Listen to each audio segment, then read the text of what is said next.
Please do not shoot anymore, thank you.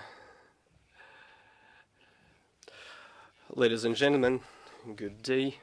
I'm delighted to welcome you at our traditional meeting dedicated to reviewing the outcomes of our foreign policy last year.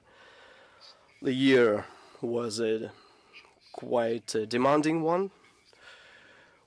It was marked by increasing inequality in global growth and growing instability. The Middle East continued to boil.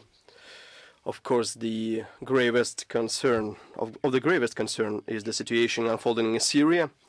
The major terrorist acts have become all but everyday reality in this country and other states. The weapons are spread uncontrollably. The militants are infiltrating into Sahel zone. The situation in Mali is experiencing the consequences of what happened in Libya.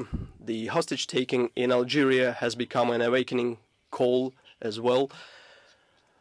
And we couldn't move forward to the solution of problems of non-proliferation and the situation around Iranian nuclear problem, the nuclear problem of Korean Peninsula, and the situation on convening the conference on establishing the zone free from weapons of mass destruction in the Far East. The increasing role of power intends to solve one's own problems at the expense of others tended to be traced in the actions of individual members of international community.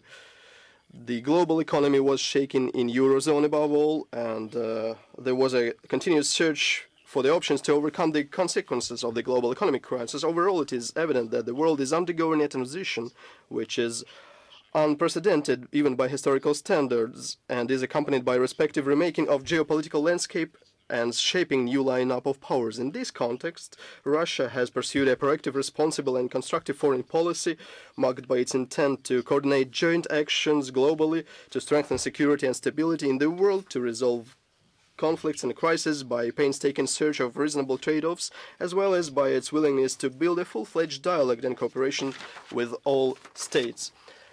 Our priorities were specified repeatedly in the statements by the President Putin in his article and in his decree dated May 7th, 2012, and the address by the President to the Federal Assembly on December 12th. In our actions, we were guided by the time-tested concepts of pragmatism, openness, multi-vector orientation, predictability, ambitious and firm promotion of national interests without confrontation. Our key task is to accomplish the objective set by the President Putin to contribute to wealthy and prospering Russia, to provide favorable external conditions for a long-term sustainable development of our country, for shifting its economy to innovation track supported by its unique resource base and huge human potential, and retrenching its position as an equal partner in global markets and in global affairs overall. We were consistent in trying to make intense use of opportunities of economic and science and technology cooperation with our foreign partners to solve our national tasks. As I see it, we are continuing strengthening positions of our country as one of the leading centers of power and influence in a polycentric system meeting the demands of realities and tasks of the 21st century. The very important track was the strengthening of integration process in CIS countries. It is our natural priority that helps to secure a well-deserved place for the CIS members in an increasingly complex and highly competitive world. This course was put into practice in a declaration on further development of comprehensive cooperation approved at the meeting of CIS Leaders Council in Ashgabat on December 5th, and in the adopted agreement on establishing an integrated currency market. There is no need to underscore again the importance of the Free Trade Zone Treaty within CIS. It is a very important step. We continue to build up the potential of CSTO as a multifunctional entity for responding to security challenges. We were strengthening the Eurasian Economic Community, and we took a decision to enter into force the Eurasian Economic Commission. And from starting on January 1st, 2012, a basic package of CES entered into force. And the Eurasian Economic Union will be launched from January the 1st, 2015. The integration group of 3 confirmed its openness for other participants from CIS countries, and first of all from the Eurasian Economic Community members. And it is based on the integration process in force in the European Union and on the WTO principles. All this leads us to assume that the objective set forward by the President of the Russian Federation, I mean the creating a single economic and human space from the Atlantic to the Pacific, is quite resolvable.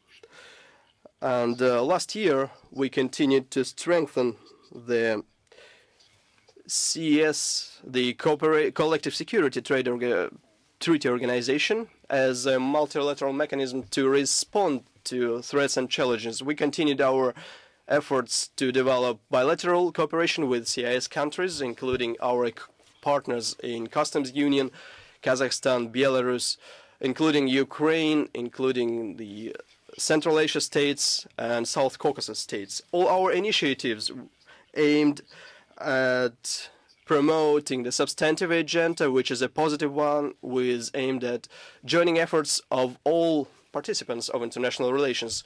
This was our behavior in the United Nations, in G8, in G20, in BRICS. In 2013-2015, we will preside in G20, in SCO, in G8, and we will use these presidencies to strengthen our concerted efforts globally. The outcome of the Russia-EU summit in Brussels confirmed the serious potential of our strategic partnership that we already have in place. We have continued our work in energy sector as well. As you may know, the second stage of the Nord Stream gas pipeline was commissioned. We have put into practice the implementation of the South Stream, and our main priority is to switch to the non-visa-free regime. All the technicalities are solved, so we are waiting for our partners to react. The Euro-Atlantic security was of our primary concern, and the overall stability as well. We are interested in a constructive dialogue to develop a stable and mutually beneficial cooperation, especially in the areas of investment, trade and economic relations, and in the area of contacts between people. Last year, the agreement between Russia and the US came into force on facilitating the visa procedures for tourists and businessmen. We also set a goal, and I believe that our American colleagues will show a constructive approach to it, a goal to shift to the visa-free regime. Of course, we have difficult issues as well in our relations with our American colleagues. You remember the negative consequences after the adoption of odious sanctions law, which is Magnitsky Law, which substituted the Jackson-Vanik Amendment.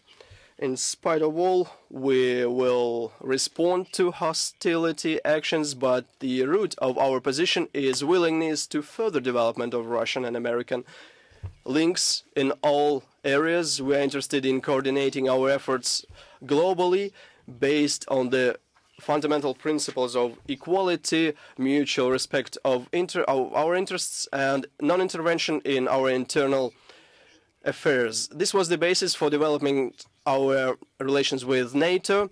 In December, we had a ministerial meeting of the NATO-Russia Council. On the whole range of areas, we noted successful cooperation, But the shifting to a totally new level will be creation of an architecture of indivisible security in the Euro-Atlantic. Our proposals are known and they are already tabled. All our actions were based on the principle of the respect to rule of law, democratic norms in international relations, absence of alternative to the central role of the United Nations and its Security Council, and the inadmissibility to use the Security Council to legitimize the interference in domestic conflicts. We were guided by these principles in relation to the situation in the Middle East and North Africa, including Syrian crisis. We will contribute to the international efforts for peaceful settlement in Syria based on Geneva Accords without the attempts to rewrite and interpret those accords. They do not need interpretation. Everything is said clearly there. The parts have agreed to delegate their negotiators to develop the structure of a new governing body. We were trying to overcome the deadlock in the Middle East settlement. There is no progress in view here, but we believe that the efforts to assist the parties to resume their talks should be continued. A key element of strengthening our positions is the boosting our presence in the Asian and Pacific region, and the September summit, APEC summit in Vladivostok showed the seriousness of our plans and intentions. We appreciate that our partners supported our agenda that we proposed, and around 60 initiatives have been worked on by different specializing groups that are working within APEC. We pay particular attention to the strengthening of our strategic partnership with China, India, Vietnam. We have been developing multilateral ties and cooperation with Korea and ASEAN and other countries of the region. We participated actively in multilateral mechanism in the Asia-Pacific region, including the Eastern Asia summits that play a major role in ensuring collective approaches to security strengthening in the region, and that role is going to increase. We are satisfied with our cooperation with our partners in Latin America and Africa.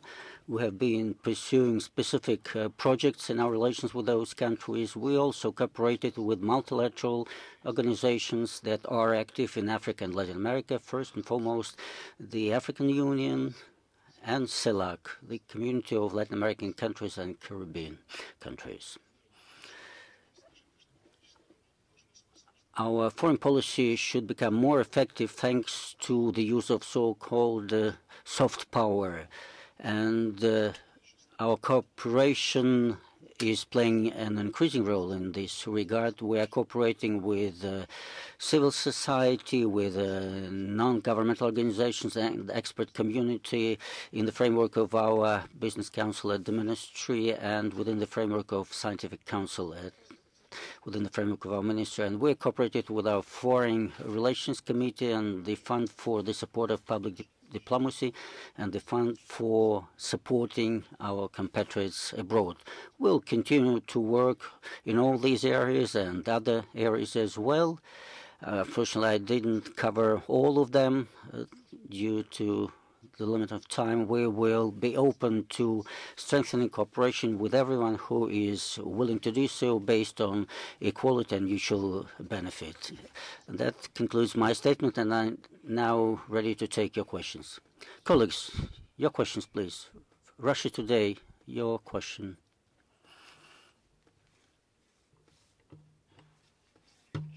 Sergey Viktorovich Vasilevin, Russian Alliance. March will mark 2-year anniversary of the beginning of the Syrian crisis. the efforts to promote dialogue between the parties have failed. Do you think anything could be done to improve the situation? And do you think that naval maneuvers in the Mediterranean are sort of a preparation for further developments? Well, as regards the maneuvers, such maneuvers are conducted on a regular basis.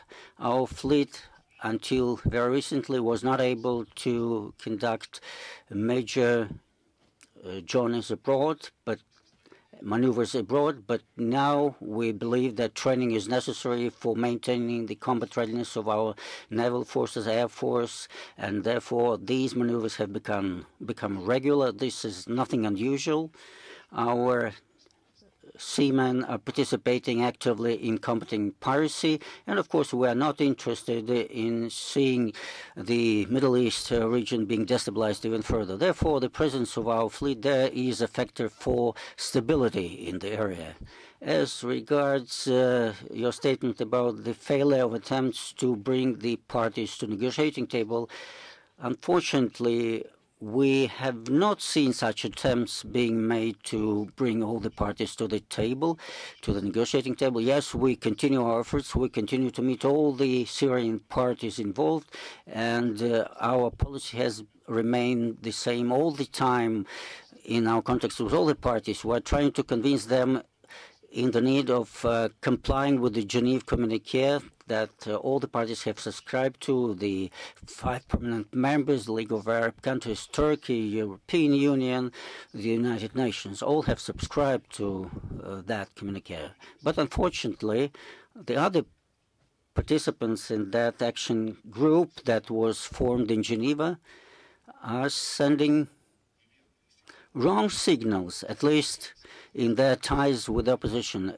They have no contacts with the government, but the opposition takes advantage of their support for their irreconcilable position, which is that no talk should be conducted with the government. And the coalition that was established in Doha, the coalition of Syrian opposition, in their programmatic statement, stated that their goal is dismantling the regime, dismantling of its structures. This runs counter to the Geneva Accords, where we underscored the need to maintain the public structures and to avoid the mistakes that have been made in the region, in other countries of the region. And the opposition, represented by that national coalition, has refused to conduct talks, and our Western partners and some countries of the region welcome the establishment of that coalition. When we asked them why our partners welcomed this approach, the approach for refusing dialogue, they answered that the main thing was to unite them, the opposition forces, and after that, the Western countries and other participants in the process of Syrian settlement, afterwards we will convince the opposition to take a more constructive approach. Nothing like that is happening now.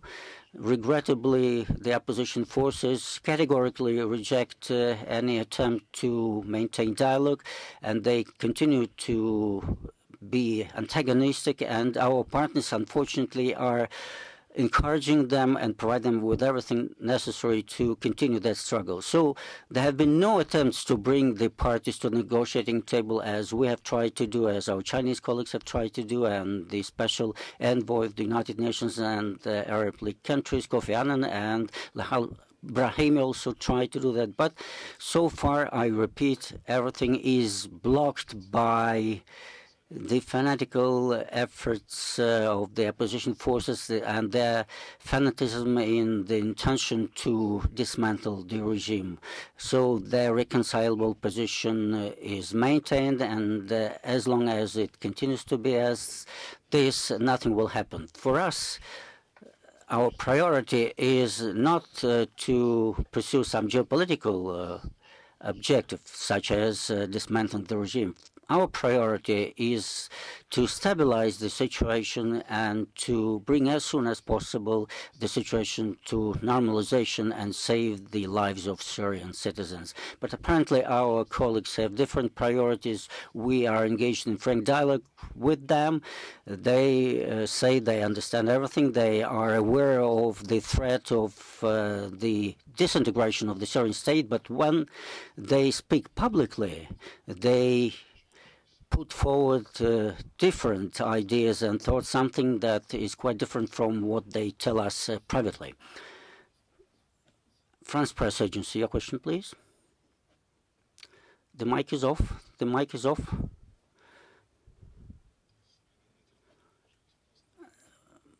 Modern technologies fail.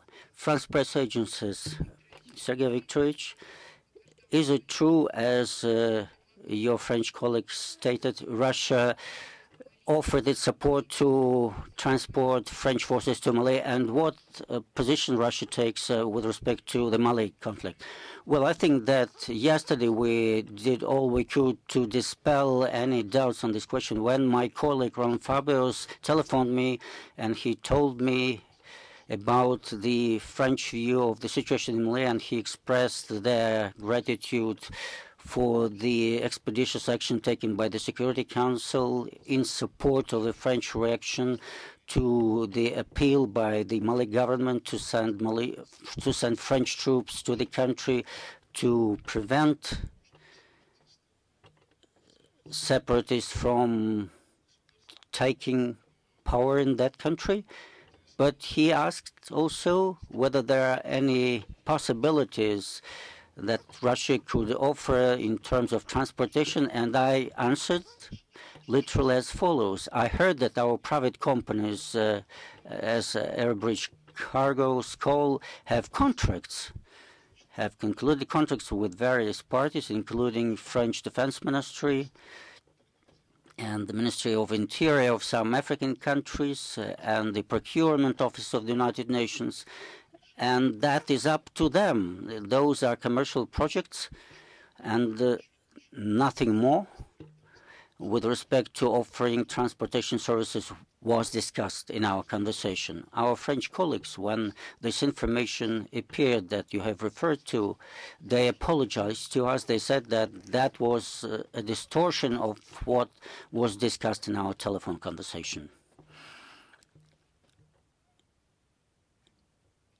Well, our position, we outline it regularly.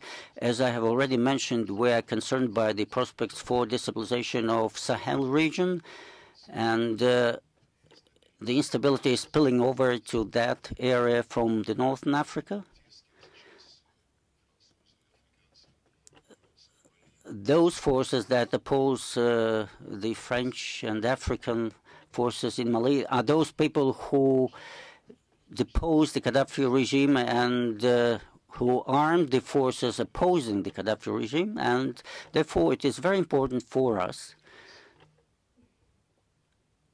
not to take a narrow approach to what we are witnessing now, because so far we are acting on an ad hoc basis. The international community is acting on ad hoc. Whenever something happens in Yemen, we concentrate on Yemen. Then Tunisia, then Egypt, now Mali, Syria. Now it is important for us to raise our head, to look farther ahead over the horizon, and to analyze all these processes. They are interrelated and they contain many threats, including the threat of terrorism, Al-Qaeda and its partners, and this negative business and this odious business are taking very decisive efforts, and we're seriously concerned by various movements in the Islam world. This is an explosive situation, an explosive potential that is growing, and we have to do something about it. First, through the League of Arab Countries, the Organization of Islamic Cooperation, we are in favor of all the Islamic countries standing in solidarity with each other and avoid any split within that religion, very important world religion. So we hope that the situation in Mali will be stabilized eventually, and that African countries in the near future will launch their operation as sanctioned by the United Nations Security Council. But I repeat, we have to take an integrated approach and overall look at the situation in the region, and to connect every effort in every area with the overall objective to avoid the collapse of the state and avoid the collapse of African countries, secular states, and to prevent terrorist forces coming to power in those countries. This is a time bomb which could explode in the future. Russia Channel 24, Elis Romanov. Sergey Viktorovich, you have already mentioned certain cooling in the relations with the United States and Russia, and some say that this reset period has come to a conclusion. What is your view of these relations? Well, we have stated several times, speaking of this computer term, resetting is cannot go indefinitely on.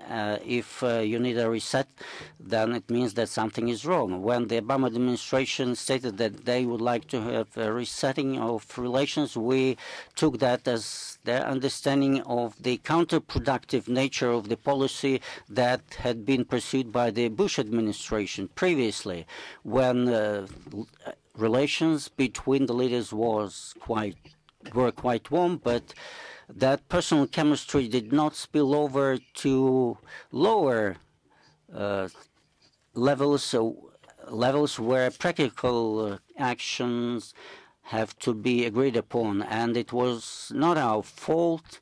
We have always sought to build our practical relations on the basis of the atmosphere that had prevailed in relations between our presidents. Therefore, when the new American administration stated their willingness to have this reset of relations, it was up to them, and they took active efforts to promote new approaches. The atmosphere changed at all levels of our interaction, bilateral interaction. We established the Presidential Commission. We signed a treaty on the limitation of strategic offensive arms, and the Treaty 123 has been ratified by the Senate. That has been long dusting on the shelf in the Senate. An agreement was concluded to facilitate the visa regime, and many other things were done. Cultural ties have been developing actively. Last year, we marked the 200th anniversary of the first Russian settlement in California. In other words, cultural life, by and large, has been quite active and intensive. Of course, there are continue to be certain irritants in our relations, and what has been mentioned is major such irritant, but we are in favor of continued dialogue, although our American partners, when they speak in favor of dialogue, they establish certain realities. They plan to build their missile defense facilities on a global level without taking into account what we are saying. They agree to maintain and continue our dialogue, but at the same time they do what they have already decided to do. And they did that through adopting certain decisions within the NATO. But of course, apart from missile defense, we have new irritants, including the Magnitsky Act. The human tragedy has been used very cynically to punish Russia, to interfere in a process dealt with by our justice system. So the American legislators assumed the role of judges in questions that have to do with our domestic internal life. It is up to us to sort out things domestically. So we had to react to this accumulating heap of irritants. We were forced to do so because things like that should not go unresponded. Now we are witnessing a new sharpening of situation due to the unlawful decision by the American law on Schneerson collection that has nothing to do with justice. This is a collection that is a legacy of the Russian people, and it is being regarded as the property of American Hasid community. And by the way, the Hasids themselves received several books from that collection on a temporary basis for a couple of months, and they have not returned the books that were given to them as a goodwill gesture by our side. And this has to be regarded in the court. We understand that the American justice system is independent, just like in our countries, but the administration, the U.S. administration, said that they agree with our position, the Schneerson collection, but they have done nothing to explain to the court the real situation, and the court of law took its decision with a very weak position as voiced by the American administration. Now we will insist on specific steps to be taken. We have to react, and all these things do not add anything positive to our relations. Again, they are not in the best of shapes, but let me say that despite the difficulties and problems, we intend to go ahead in the areas where our interests coincide, and wherever we and whenever we disagree, including the cases that I've referred to, we have to look for ways to prevent these problems from poisoning the entire atmosphere of our relations and prevent us from cooperating further. So we will continue to resist attempts to interfere in our internal affairs, to lecture us, all the more so since those who try to lecture us are far from being irreproachable. But of course, we will not take the position of someone being offended and hurt and refuse cooperating in other areas. In Los Cabos, our presidents, Putin and Obama, agreed that it is time for us to take particular attention to encouraging trade and economic ties and investment projects. The volume of our cooperation in that area is lagging behind our cooperation with European countries, with China, and is far away from the cooperation that the United States has with Europe and other countries. So I think that this will be a major test if we will prove to be able to encourage our business communities to come to America, because when our businessmen come to America, they sometimes feel that they are being maltreated, as was the case with Severstal when they in Detroit tried to open high technology production, and they asked for credit guarantees by the energy agency, but under the political pressure from American legislators, those guarantees were withdrawn. Although several steel companies planned to establish high-tech production that would create new jobs in the United States. So we have to overcome these over-politicized approaches, and we expect that the new administration that President Obama is establishing now will draw proper conclusions from this sad experience and will behave in a way as we have agreed previously, based on mutual respect, equality, and mutual benefit, without any attempt to interfere in the internal affairs of each other. We have some contacts planned, and I expect that during our conference on security in Munich in early February, we will have an opportunity to meet with the head of the American delegation. Vice President Joe Biden is planning to go there, and if we come there at the same time, we will be able to discuss our relations overboard. Al-Maiden channel, please.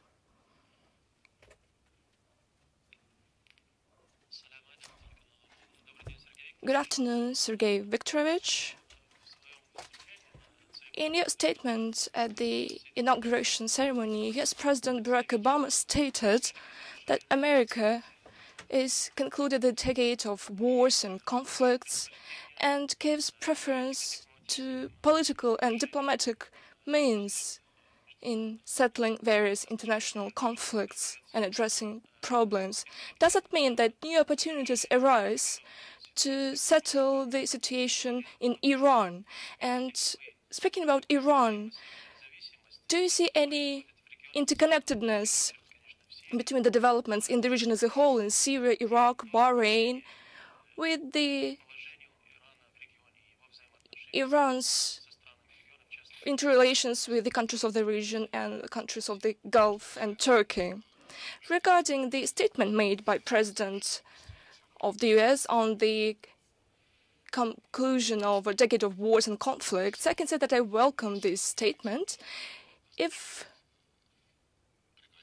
it means the cessation of addressing conflicts by force. Indeed, I think everybody got assured that these methods create only additional problems, multiplying crisis situations where infiltration of violence is expanding. I welcome the need expressed by him to be guided by political methods in settling crisis. That's our approach as well. And if the United States come to such a conclusion, we can only welcome such developments. We would be ready, as I've mentioned it, to coordinate our actions with the United States in conflict settlements in various regions of the world. And if we are guided by the identical principles, the denunciation of wars and promotion of peaceful political means, then thus we could create a solid basis to continue such a coordination between Russia, United States, and other leading powers of the world. Regarding the Iranian issue, we've mentioned on many occasions that the attempts to convince in the need of the forced solution of the Iranian problem, the attempts to prepare strikes against Iranian nuclear facilities and infrastructure as a whole, are tearing a destructing path. And we really hope that these ideas will not be implemented into the reality. The majority of the countries of the world stick to a similar approach, to say the least, and we really hope that we will be able to prevent such a disastrous scenario. Iran is a part of the region. It is one of the most important countries for the region. Without Iran, one could hardly hope to address various issues existing there. Let me remind you that when the United States were in Iraq, and security problems arose for the American contingents, Washington, without thinking twice, established direct contacts with Iran. The same situation happened in Afghanistan when US agreed on certain understandings which were implemented. These were separatist contacts, but Washington never said that one shouldn't talk to Iran. Washington didn't say that when problems for American contingents in Iraq emerged. That's why when our partners firmly renounced the invitation of Iran during our meeting with Syria, we thought that it was a huge mistake. Iran supported the Geneva Communique, although it was agreed upon without its participation. And we firmly proposed to invite Iran and Saudi Arabia to the action group gathered in Geneva. However, this anti-Iranian rhetoric prevented us from doing so. It goes without saying that Iran is one of the countries on the shores of the Gulf. And in our relations with the states of cooperation of Arab states of the Gulf, and we met in Saudi Arabia not long ago within the framework of this meeting, we have been putting forth the idea to create the security zone in this region. We've got certain security concepts for that region. We conveyed these concepts long ago to the Arab states of the Gulf. Iranians are aware of that. And what we propose is so that Iran and the Arab states and the rest of the countries of the Gulf, with the participation of the Arab League, UN, 5 permanent members of the UN Security Council, and probably some other states, could hold an event kick-starting the process for the preparation of agreements that could build trust in the region and ensure security.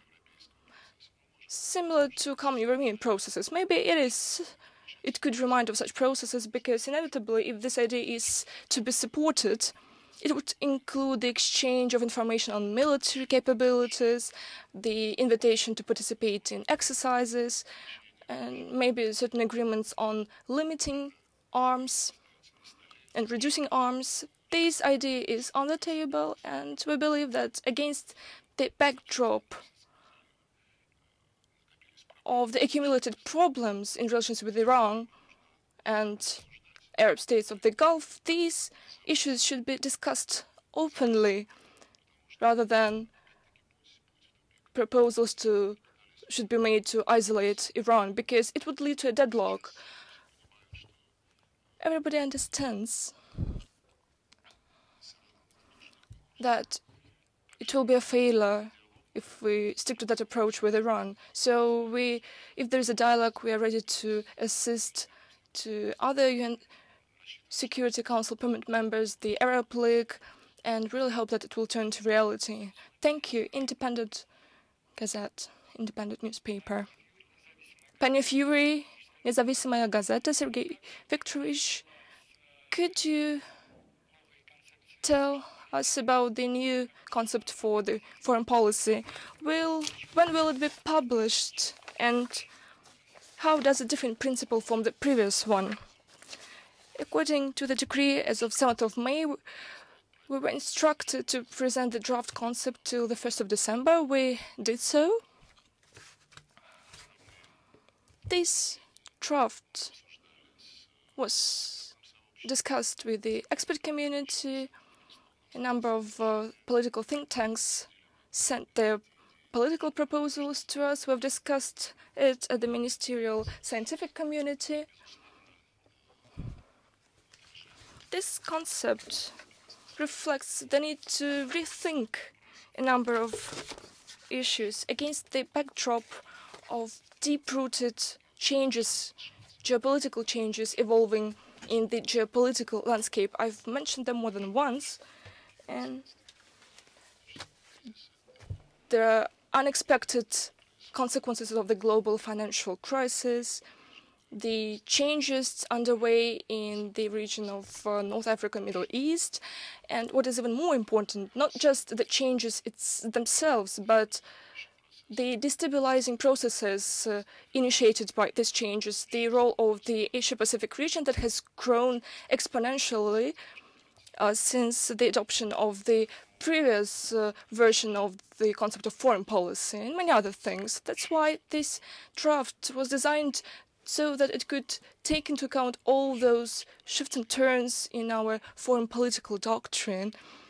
But let me reiterate once again, it is not a new concept, it is a new version of the concept of our country in the field of foreign policy, because the key principles remain the same. They were fixed in the foreign policy concept adopted in the year 2000, and boils down to the need to adopt a pragmatic, open, predictable approach in implementing our foreign policy. We should interact with all states on the basis of mutual benefits, and we should firmly defend our interests without sliding to confrontational rhetoric. All these principles are in place, and they will be used in addressing various situations in global affairs.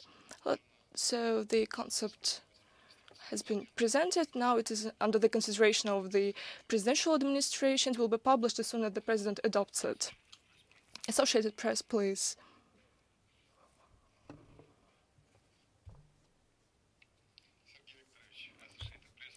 Associated Press, Vladimir Ostachenkov, thank you. Tens of thousands of Russian citizens are in Syria. Last night, a bit less than 100 of them returned. The situation continues to deteriorate. Is Russia planning a more large-scale evacuation of its citizens from Syria? Maybe the personnel of embassies could be reduced as well. We didn't start this evacuation, that's why we cannot speak about a more large-scale evacuation. Indeed, tens of thousands of our citizens are in Syria, first and foremost women who got married with the Syrians. Not all of them are accounted for by the consulars, but those who are were informed that if there is such a need and there is willingness, they could join our forces supplying humanitarian goods, which are supplied regularly. More than 1,000 of women expressed their interest in that when the polls were conducted, but at the nearest opportunity, when the recent flights of the emergency services were operated, less than 100 of those were ready to use this opportunity. Regarding the embassies, we presume that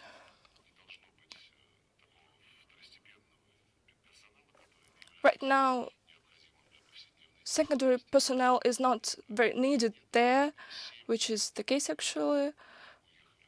The families left the country long ago because the situation there is quite unstable, but the embassy is functioning fully, addressing the challenges that it is facing. It keeps contacts with the Syrian leadership, with the opposition, and so far we are not implementing any other plans. Of course, we've got certain plans in the same way as we've got plans for any country where the situation deteriorates. But as of now, we haven't been speaking about implementing such plans. According to the assessments of the embassy and relevant agencies here, there is no need to implement such plans. Thank you. Voice of Russia, please.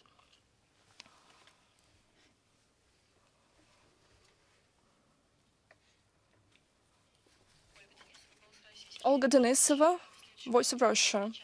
Next year, the withdrawal of international candidate from Afghanistan will take place.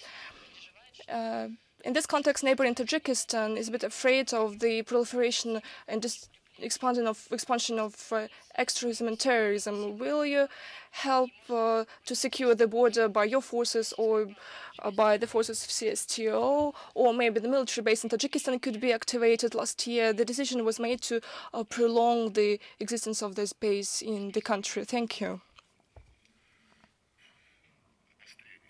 The prospects of the exacerbation of threats coming from the territory of Afghanistan after 2014 are of concern not only for Tajikistan but for other countries in the region, and it is of concern for us because drug threat and terrorism affect our Central Asian neighbors and via them the Russian Federation as well.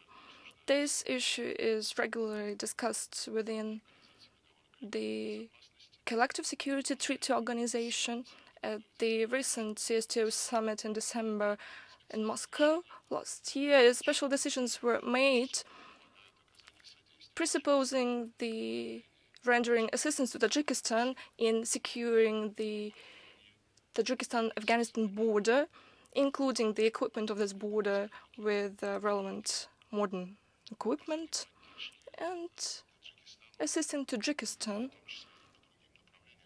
including other areas such as cooperation within the CSTO, between law enforcement, customs, border agencies. It's quite a comprehensive agreement that would contribute to the suppression of the infiltration of Afghan threats to the region of Central Asia and through this region to the Russian Federation. We are not planning the deployment of additional forces as of now. All these measures will be implemented by our Tajik friends. We've got advisors from the Russian Federation present there, and of course military bases present there, which ensure stability in the country, and as part of the military potential of the CSTO. That's why right now there are no plans to actively launch the work there, but it is ready to start working at any moment. Our Ukrainian colleagues, please. Ukrainian Information Agency. Just a moment, please. I would like to give the floor to the Ukrainian colleague. The mic, please. Union Agency, Ukraine. I would like to draw your attention to your national priority in foreign policy, CIS countries. Could you tell us the outcomes of the history of the story when Ukrainian side requires to pay customs duties for cargoes supplied by the emergency services? Was it a unilateral rejection? And the second year, your diplomatic year started in Ukraine. What do you think? What will happen to our countries in the future? The endless talks on gas issues or something more positive and constructive? Regarding your first question and taxation, custom duties collection on the goods supplied for the needs of the Black Sea fleet situated on the territory of Ukraine, you asked whether we are going to unilaterally denounce such payments. The thing is that these duties are charged unilaterally by our Ukrainian colleagues with respect to the servicing of our Black Sea fleet. We are trying to settle this issue. It is still there. We continue negotiating within the framework of the subcommittee on Black Sea naval fleet, which is actively in place, and managed to address a number of outstanding issues. This one has not been addressed yet, but we will solve this issue. I have no doubts about that. And withdrawing, revoking unilateral requirements to collect such payments will result in savings that could be used to develop the infrastructure of that region. Regarding what awaits the Russian-Ukrainian relations, well, we can characterize their substance, their main substance, as you put it, as futile negotiations on gas prices.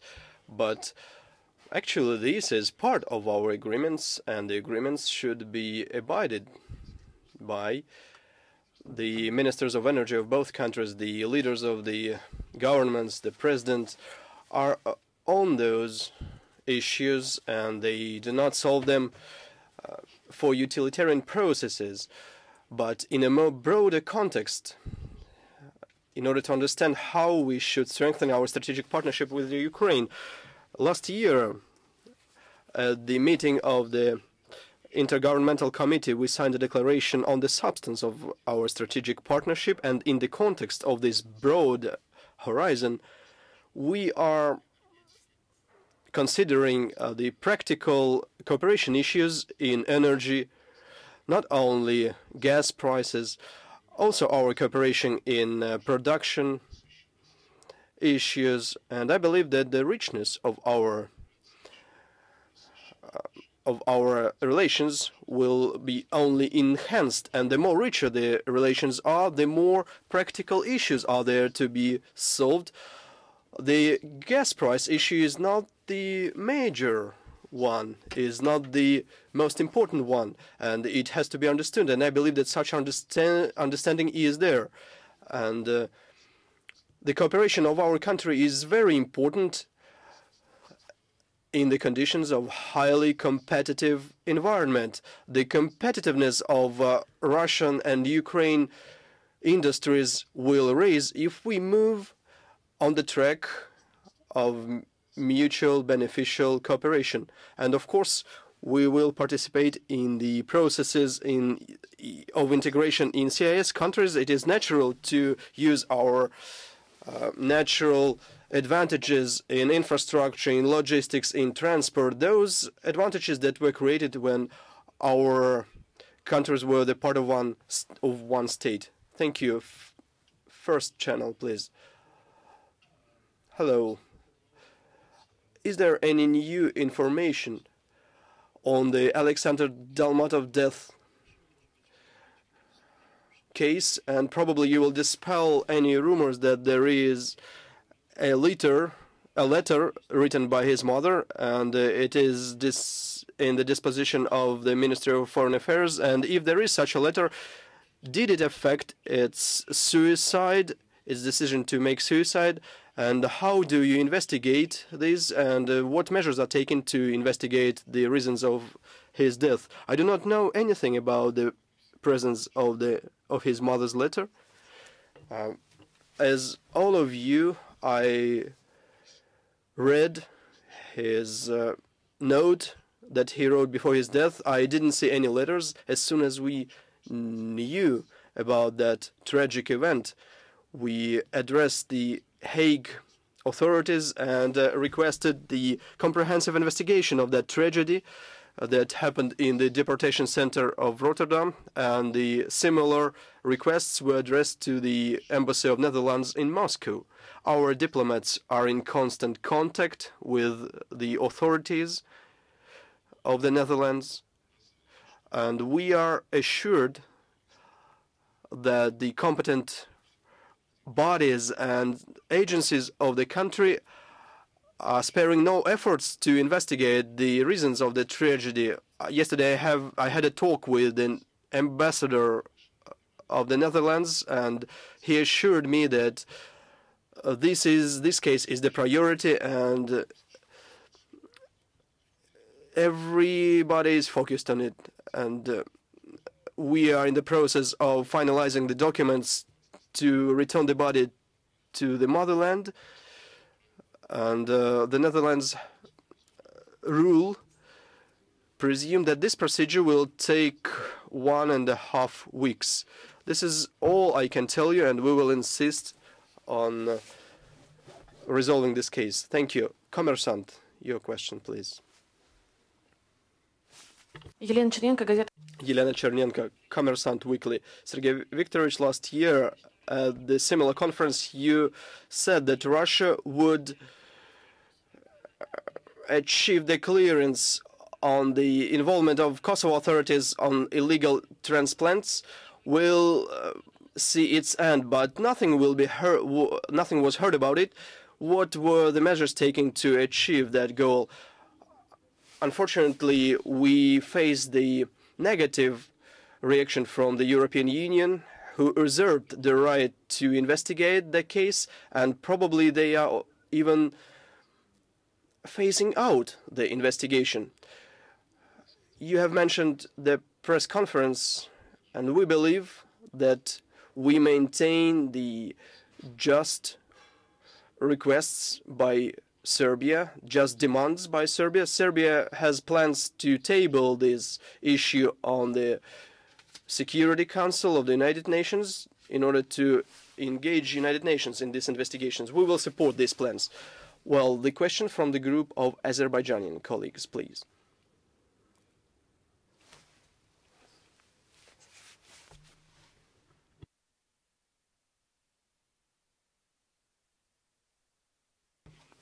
Roman Agaev, Azerbaijanske information agency Salam News.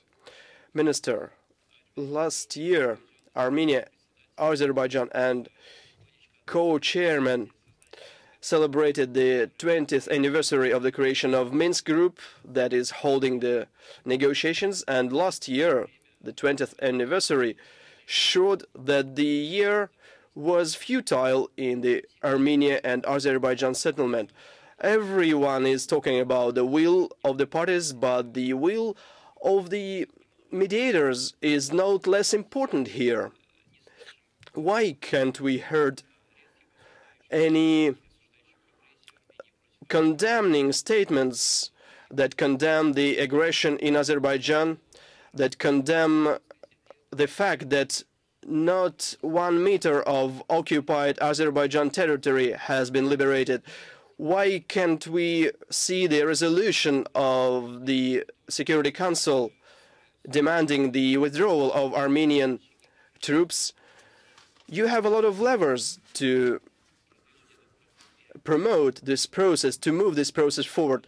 What will this year see? What are we to expect from this year, given that this year is an electoral one? Second question, Gabalin's radar station. Why do you think Russia and Azerbaijan couldn't come to any agreement on Gabalin radar station? Are there any prospects to solve this issue when probably our leaders meet, or maybe this issue has been shelved finally? The issue was closed finally. We were ready to negotiate, but our Azerbaijan friends decided not to lower the price. We have calculated that the price that our Azerbaijani colleagues offered was an excessive one. That's why the talks are closed. There are activities underway to dismantle the station, and our Azerbaijani colleagues know about that. Regarding Karabakh, Nagorno Karabakh, Russia, being the participant of the group of 3 of the chairman in OSCE organization with France and the United States, Russia is willing to find any solutions to settle this conflict. If anybody wants to draw attention to his person in the public space, of course, he can talk about the demands, about flagellation, about public flagellation, and so on. But if we want to practically solve this question, then we should talk. And this is the position of Russia, France, and the United States being co-chairman. In 2007, these co-chairmen drafted the main principles of settling the conflict, which would be serving as a base for peace agreement. This draft could be the basis for Armenia. It said that, but Azerbaijan said that it didn't serve it right. So the co-chairmen resumed their deliberations. They renewed one of its core principles and presented to the parties. Azerbaijan was ready to take this draft as a basis, but Armenian part said that they were ready to work on the basis of 2007 draft. Then the President Medvedev at that time invited the presidents of Armenia and Azerbaijan at a meeting, and our president said, we have a 2007 draft, which is acceptable by the Armenians, and we have a draft of 2009 that is acceptable to Azerbaijan. What do you think? Does it make sense that we in Russia, within the framework of the common approach, can find something in between 2007 and 2009? And the presidents of Armenia and Azerbaijan agreed. 10 meetings were dedicated to that case between the presidents of Armenia and Azerbaijan. And on the margins of that meetings, Americans and the French were present as co-chairmen. They knew fully about that. And in May 2010, was it 2010? Long time ago it was. In 2010, during the G8 summit, the presidents of Russia, the United States, and France made a statement calling for the presidents of Armenia and Azerbaijan to approve the latest draft of that compromise document developed by the Russian side based on the outcome of the meetings with the presidents of Armenia and Azerbaijan. A meeting was planned in Kazan, and the president of three co-chairmen called for the presidents of Armenia and Azerbaijan to approve the latest draft of the document in that meeting in Kazan. I thought it was a very positive development, but regrettably the document hadn't been approved in Kazan. Probably you know why it happened so, because the parties made public statements.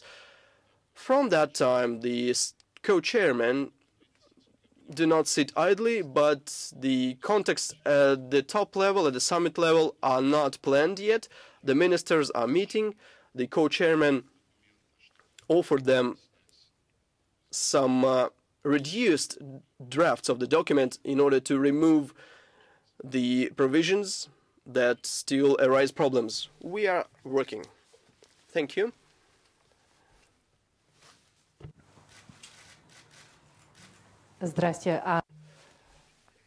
Good afternoon, Sergey Viktorovich.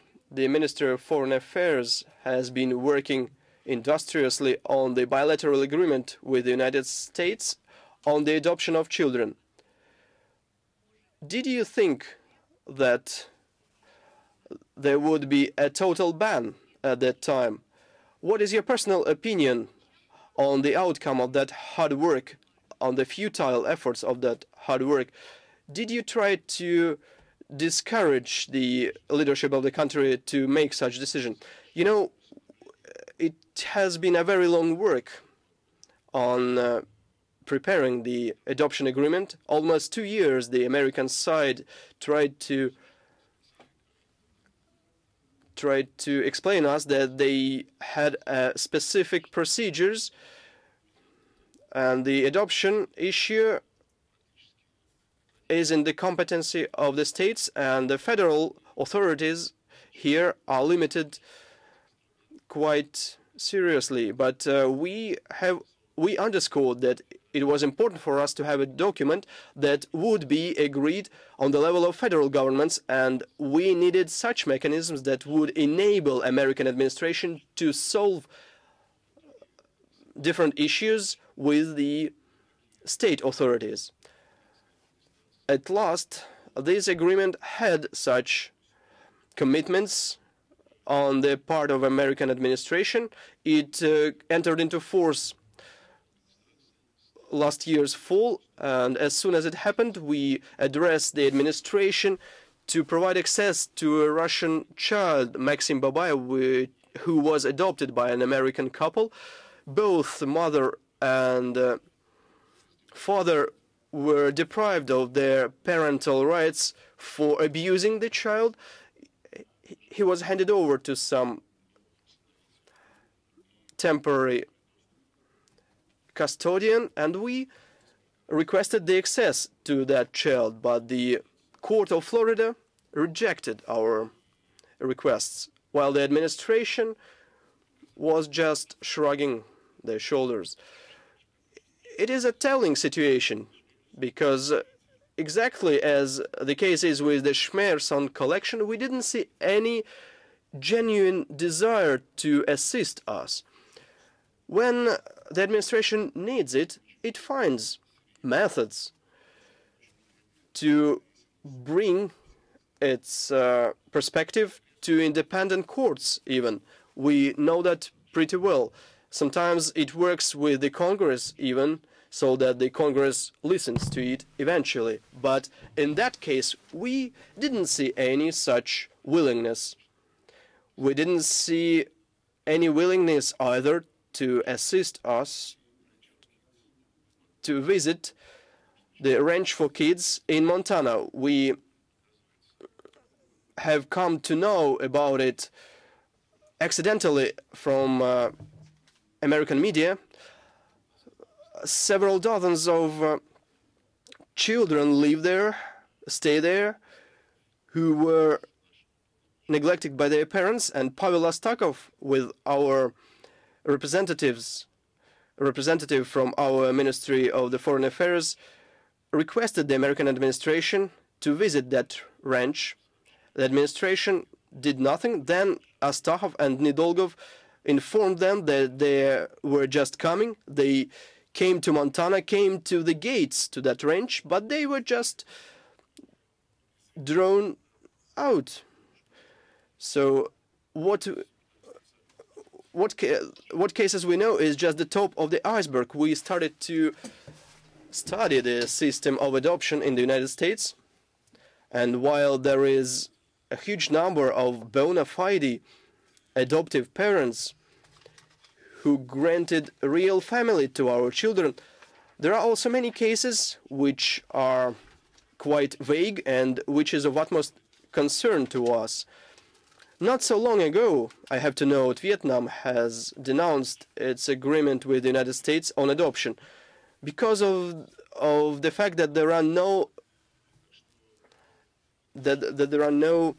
legal levers to use towards the administration. So it was quite a complicating factor, and I would like to assure you that the Dima Yakovlev law that has been a forced measure, this law reflects our estimate, our assessment of the situation, of the entire situation with adoption in the United States. We know that American adoptive parents, the adoptive parents of the American children, do not always act properly, do not always behave properly. There are a lot of rejections from adoption, and we, first of all, would like to give our orphans to Russian families, first of all, as it is prescribed by the United Nations Convention on the Rights of the Child.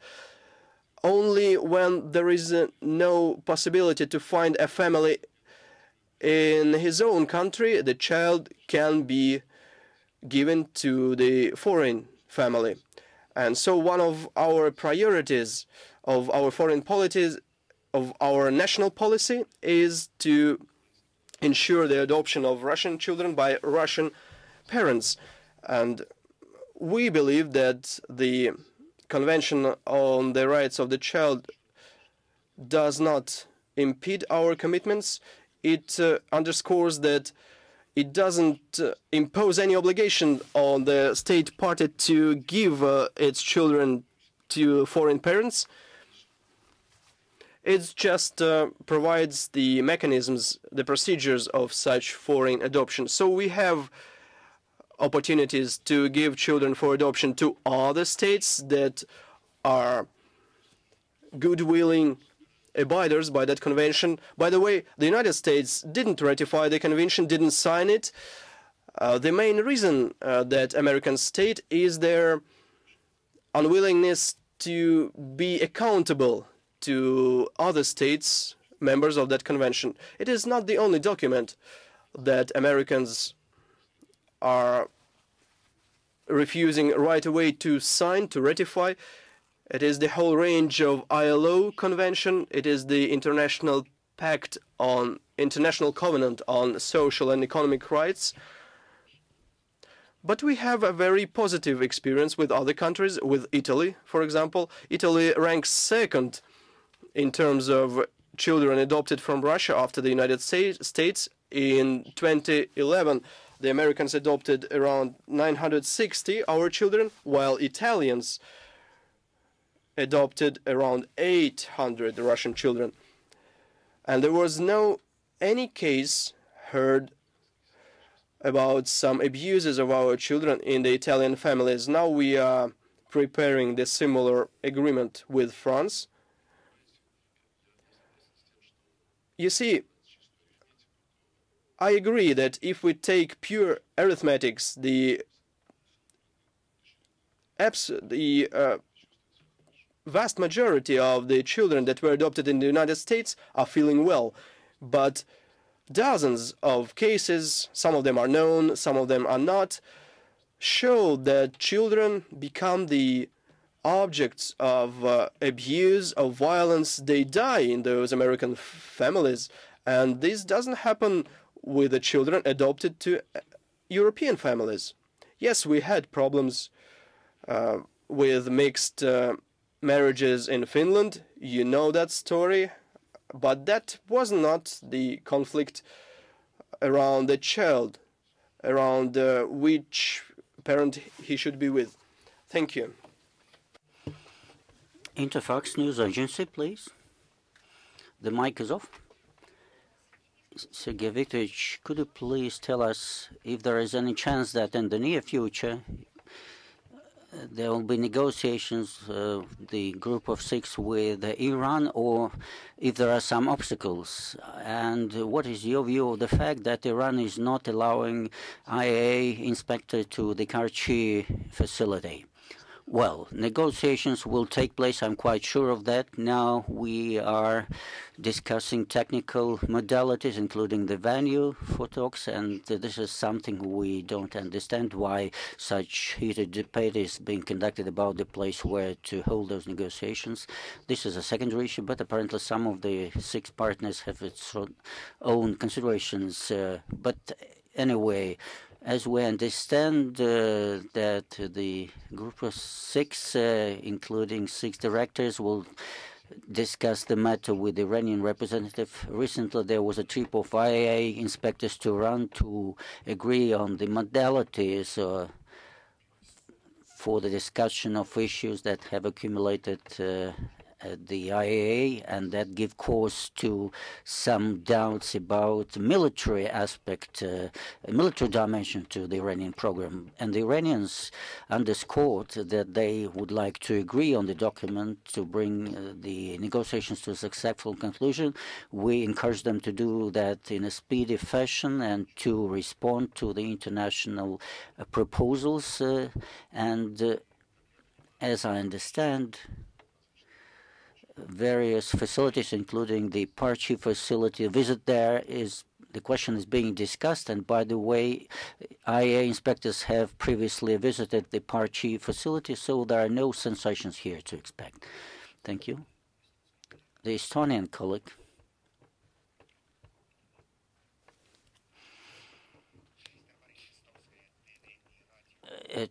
Estonian television radio. At the end of last year, there were talks on the border between our countries, and you said that Russia is prepared to sign the treaty on borders if Estonia does not present any surprises. But what are the major requirements by Russia to sign this treaty? And if the treaty is signed, what are the prospects that have been opened by the treaty for our two countries? Well, this story is a long one, an old, long-standing one. We have been engaged in talks with Estonia and Latvia to prepare treaties on the borders. We had clear understanding with Riga and Tallinn that no historical hints should not be contained in the documents, and the ratification procedure will be conducted without any surprises in the form of references to the previous treaties from older ages. The Latvian side complied by that agreement, but in the case of Estonian colleague, when your parliament launched the ratification of the treaties that have been signed, the ratification resolution contained a reference to the Tartus Peace Treaty, which ran counter to our agreement. Therefore, we had to withdraw our signature to the treaty, and we stated that in order to resolve the border issue, we have to restart negotiations, and our Estonian partners took that with understanding in principles when they received our detailed explanation of the situation, and they told us that they will wait for some time, and whenever the time is convenient, taking into new various circumstances, they would be prepared for the resumption of the talks. We have been waiting and reminded periodically, but last year there was an initiative taken by the International Relations Committee of your Parliament. So our desire has always been present, but the decision that has been taken by the International Relations Committee of the Parliament was the expression of goodwill. Therefore, the contacts have been resumed and they continue. Colleague, I'd like to tell you that we can take 2 or 3 or 4 questions, 4 more questions. The Polish television. Balety Bolga, television of Poland. A traditional question, the wreckage of the airplane that crashed. President Putin said last year that the possibility will be discussed of the wreckage being brought to Poland. And they say that Poland has not exhausted all the legal possibilities for insisting on receiving the wreckage, and in Brussels statements were made about speedy conclusion of the investigation and the wreckage being brought to Poland. Can this process be accelerated, and is it possible to bring the wreckage to Poland before the investigation is concluded? I apologize for raising this issue again, but the investigative commission of the Russian Federation refuses to discuss this matter, which hurts us, because other cases are being discussed and interviews are being. Well, I'm not aware of your relations with our investigations committee of the Russian Federation, but let me tell you that we took very close to our hearts this tragedy. You know the reaction of our president and the chairman of the government, Vladimir Vladimirovich Putin. And we have no desire whatsoever to create problems for the Polish leadership, for the families of the victims, and in general for the Russian-Polish relations. But this is a very serious criminal case that is being investigated both in Russia and in Poland. And according to our rules, as long as the investigation has not been concluded and has not been submitted to the court of law, the evidence, the material evidence should remain with the investigators. The investigation is coming to a conclusion, but it is not over yet, as far as I know. This is nothing unusual, because the Polish investigation either is not concluded. But being aware of how emotional this case is in Poland, we suggested to our Polish colleague that we start discussing technical or logistical aspects for transporting the wreckage of the airplane to your country.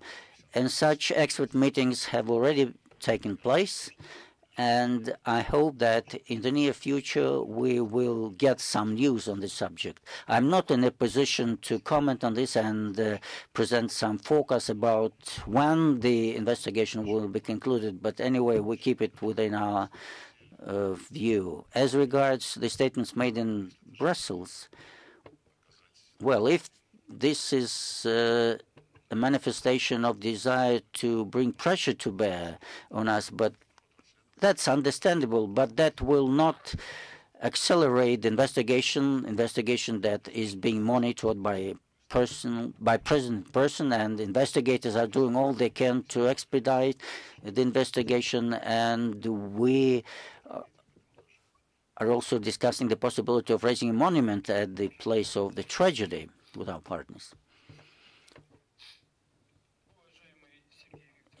Sergey Viktorovich, thank you for letting me ask a question.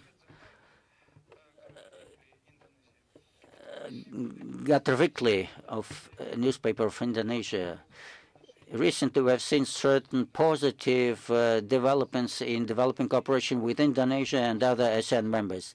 But those positive developments are in political sphere rather than economic. The trade turnover with ASEAN of Russia is over 20 billion, Australia 147, and with China is over 400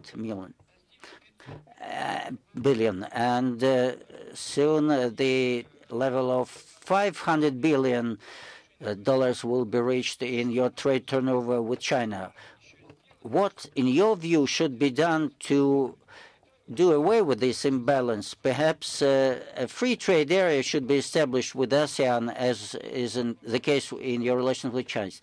I hope you can tell us what Russia expects from APEC summit in Indonesia later this year. As regards ASEAN, we're developing our dialogue and partnership. We have an agreement on cultural cooperation, economic cooperation. The trade turnover is growing. The figures that you cited are well known to us, and they reflect the historical development of our ties, and I'm quite confident that the volume of our investment and cooperation will continue to grow. Whether we catch up with China, I'm not sure, but perhaps that might happen. We have our plans and we will pursue them. As regards free trade area, for us this is a relatively new form of cooperation. In cooperation with some countries such as Vietnam, New Zealand, and the European Free Trade Association, we are now discussing the possibility of establishing such free trade area. If we succeed in doing this with Vietnam and other countries, we could spread this experience to our relations with other countries. And what was your last question? Well, as regards our expectations of the forthcoming summit in Indonesia, APEC summit, we hope that the trends will continue, the trends that were launched by our chairmanship, and we are confident that continuity will be ensured within the Troika, APEC Troika. The present, the preceding and the forthcoming chairman are cooperating quite well. Naimiti newspaper, Japan. Sergey Viktorovich, Prime Minister of Japan, plans visiting Moscow. And do you expect the territorial question to be resolved and to sign a peace treaty? And in 1992, the Russian side suggested that 2 islands, Habomai and Shekan, could be given to Japan. Could that decision be taken and implemented? Well, we are interested in actively developing our relations with our neighbor, Japan. We have done a lot in the economic, in the investment sphere, in the energy field.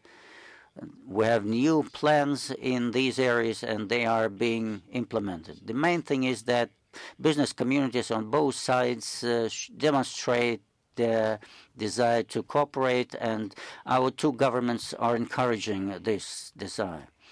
We are ready to discuss, to continue discussing and looking for resolutions to the outstanding issues, including the issue of the peace treaty, and we are aware of the fact that the former Prime Minister Yoshika Mori, that has been invited by President Putin to Russia, they are old friends.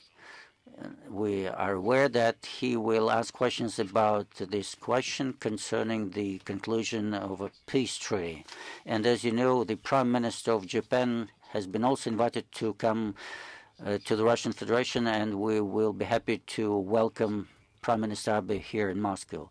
The question of the peace treaty has long history, including recent history. Our leaders have repeatedly reached agreement to resolve this issue without emotions, without hypo, without fueling public sentiments, and to prepare ground for the resolution on the understanding that these proposals have to be mutually acceptable for the Japanese people and for the Russian people. And this is not an easy task to accomplish.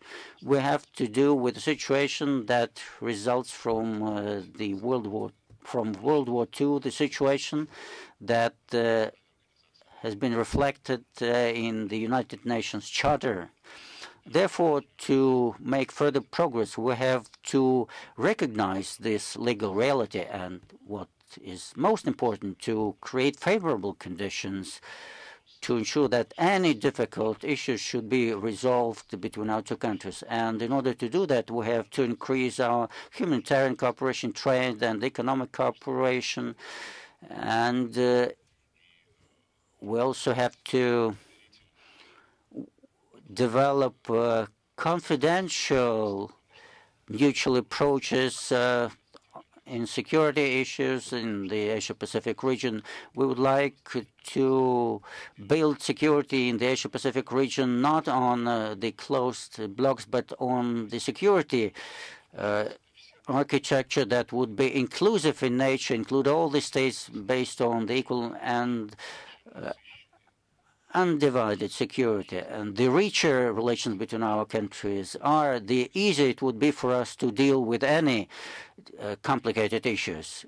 But of course, our cause is not facilitated by the statements made by certain Japanese politicians, emotional statements that formulate unilateral requirements or demands. We don't regard these statements as being useful to developing favorable atmosphere in our bilateral relations. Two more questions, please.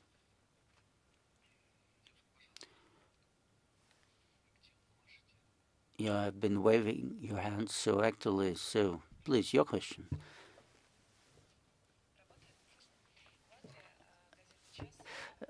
Newspaper Chas from Latvia. Sergey Viktorovich, my question is as follows. Latvia and Russia have been developing economic relations, but against this background, the political dialogue is lagging behind. What sort of action both sides could take to encourage this process?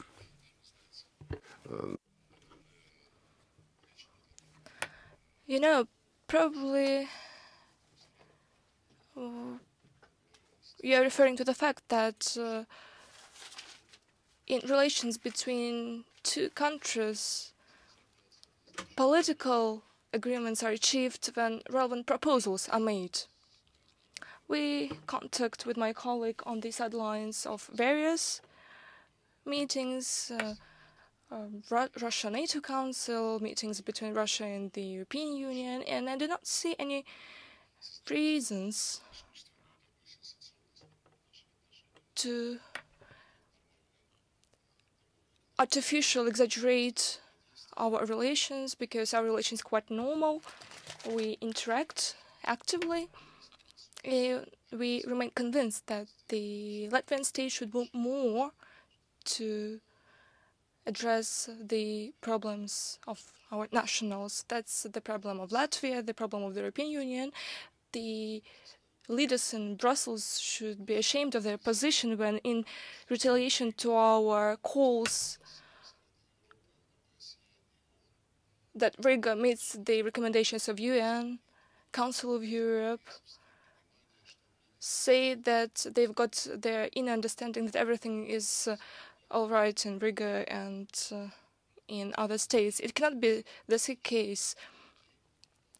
It cannot be the case when hundreds of thousands of people are deprived of citizenship when they are born in such countries, and during referendum for independence they voted for independence, and when they want to be full-fledged citizens of Latvia and Estonia, and their votes are taken into account during the elections in the European Parliament, whereas they're deprived of the right to vote even at the level of municipalities. A couple of years ago, when Mr. Zaslis was a president, I went to Riga and we called upon implementing at least such a part of recommendations of international structures, referring to the autonomous granting of citizenship to newly borns and to the elderly. It seemed at that time that we came to a certain understanding. I know that the Latvian leadership tried to formalize such ideas, but nothing has changed since then. That's why this problem has a negative impact on our relations, and it does give honor to Latvia as a member of the European Union in the same way as it does not give honor to the European Union itself.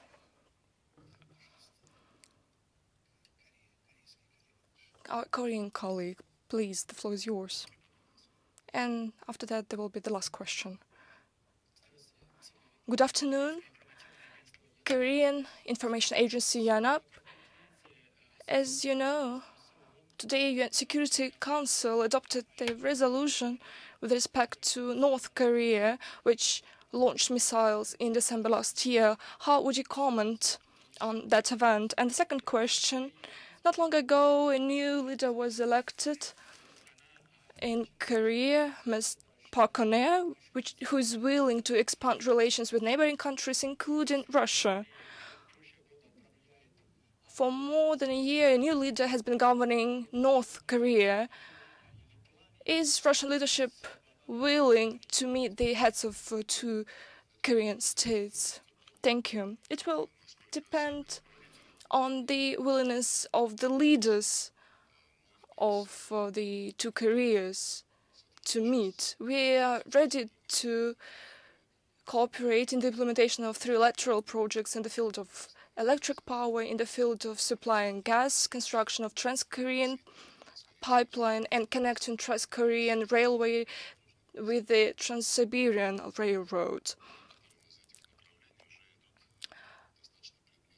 Substantial negotiations have been underway on a number of such directions for cooperation, but as you understand it, everything depends not on the Russian leadership, but on the willingness on the side of the DPRK and the Republic of Korea. Regarding the launch of a ballistic missile, which became the subject of UN Security Council resolution, our assessments converge with those of other members of the Security Council. It was adopted unanimously, and it speaks for itself. Similar launches, as well as nuclear explosions, are forbidden by the previous decisions of the UN Security Council. And we really hope that our North Korean neighbors would listen to the opinion of the world community and would cut back to the cooperation within six-party talks.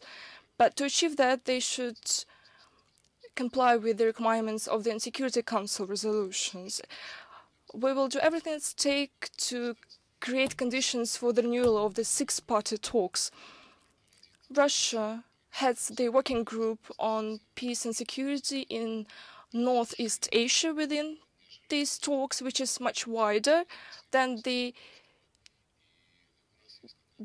denuclearization of the Korean Peninsula issue. We've got certain proposals which have conveyed as the heads of the group on peace and security in Northeast Asia. We hope to start negotiations on these proposals, and hopefully it would accumulate a critical mass of mutual trust that will help address the nuclear problem in itself. Now, the last question from our British colleagues. So we've got two newly elected presidents, President Putin and President Obama, and deteriorating relations, the end of USID in Russia, the Magnitsky Act, the Dima Yakovlev Act. How important is it that there should be a full bilateral summit between the two presidents, and is there any prospect of one happening soon? Но я уже подробно говорил о наших оценках российско-американских. I have thoroughly assessed and expressed our assessments of the Russia-US relations. Mr. Obama has invitation from Mr. Putin, and we await the response to this invitation. It was a brief question, and now the last question, please.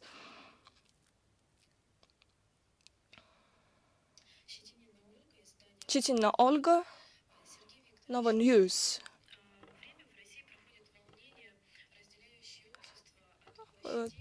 There are various processes in Russia caused by such pretexts as Magnitsky Law. According to UN, military and armed conflicts have been reducing in number over that decade. However, the number of information and media conflicts is increasing, and it seems like Russia is lagging behind and losing this battle. Are there any attempts to somehow address the issue of this negative media cloud on the battleship Russia, which is undergoing a difficult path? You're romantic, so to say. Well, you know how media relations have been developing in various countries, and you know how media are used with respect to foreign audience, and that's what your question was about. We understand the importance of this work. The state has been supporting the expansion of our informational opportunities and capabilities, including such channels as Vesti 24, RT, Russia Alone, and the Spanish version of this very channel. Of course, we should do even more in that direction, and our plans include such measures. And I can tell you that even though financial resources are quite limited among RT and Russia Leon, they are successful competitors for English-speaking resources as CNN and BBC and Al Jazeera, speaking about the Arab world. I don't remember the statistic data, but it's quite convincing. And figures there and percentage of audience watching such agencies is compatible. And I hope that other media agencies would do everything so that the actions of Russia, in the same way as those of every other state, are perceived impartially. That's why we meet here, and I believe it is beneficial for all of us. Thank you.